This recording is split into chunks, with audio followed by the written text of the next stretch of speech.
Buenas noches, bienvenidos a Tiempo Después, soy Melania Urbina. Muy buenas noches a todo el Perú, soy Juan Luis Orrego y estamos en Tiempo Después. En el Perú tenemos la suerte de tener una tradición en medicina alternativa enorme, pero los peruanos todavía buscamos la medicina alternativa para acabar con nuestras dolencias o preferimos tomar una pastillita y olvidarnos del problema. Todos los años miles de peruanos acuden a las huaringas, a los baños termales, a Cachiche, buscan curanderos, herbolarios y hasta chamanes. El día de hoy, del cuy a las flores de Bach.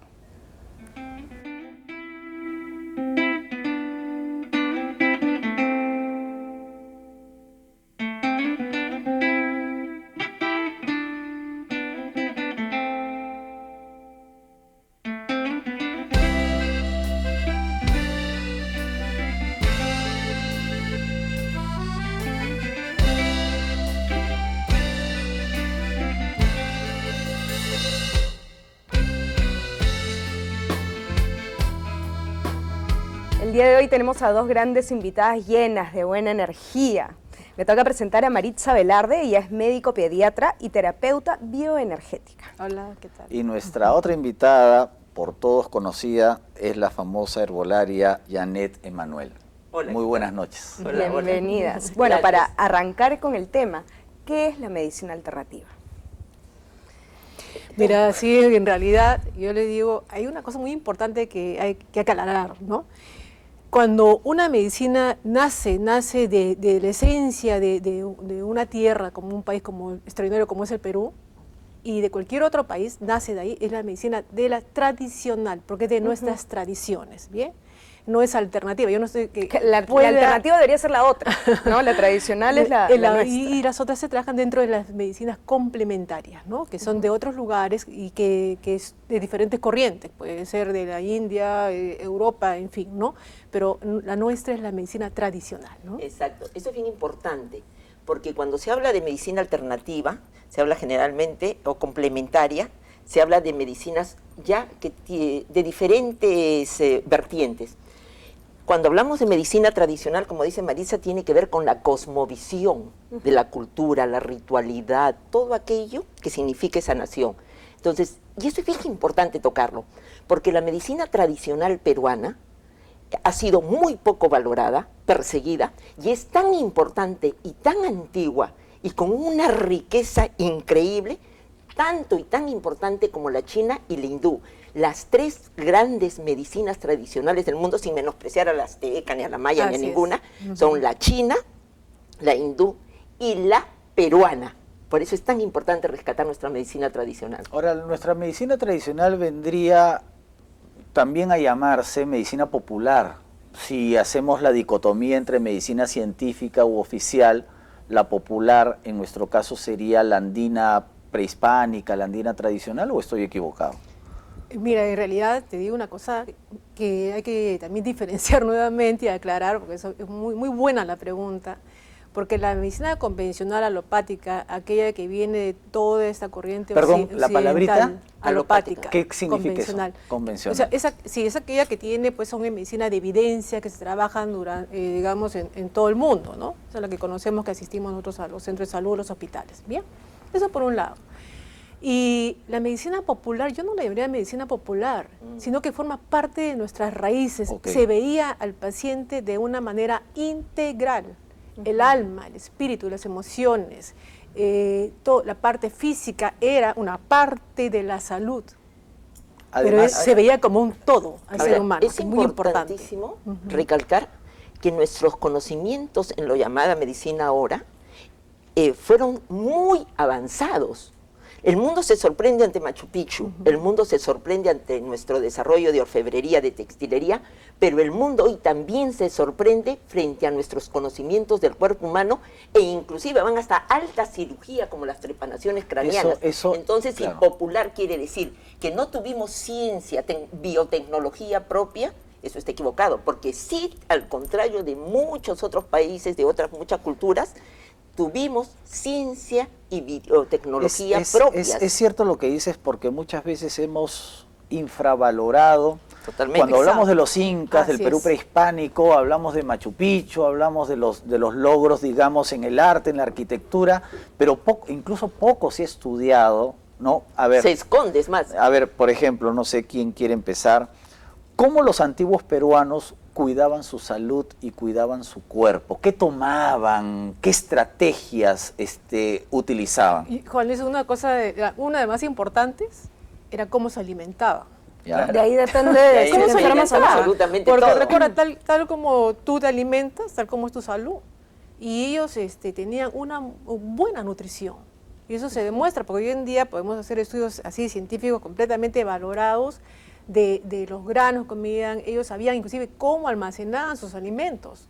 Nosotros tenemos ahora refrigeradoras que también no siempre es 100% tan seguro también la conservación de alimentos. Ellos sabían qué momento cultivaban, qué momento cosechaban, cómo lo almacenaban, todo eso para conservar la calidad y la estructura. Además hay que tener en cuenta que el hombre andino prehispánico no contaba con alimentos que ahora supuestamente consideramos básicos, por ejemplo los huevos, ¿no? La leche, Pero la tenían carne. otro tipo de alimentos. Perdón. Claro. Ahí es bien importante, siguiendo un poco La carne lo que vacuna, dice digo, ¿no? Maritza, Exacto.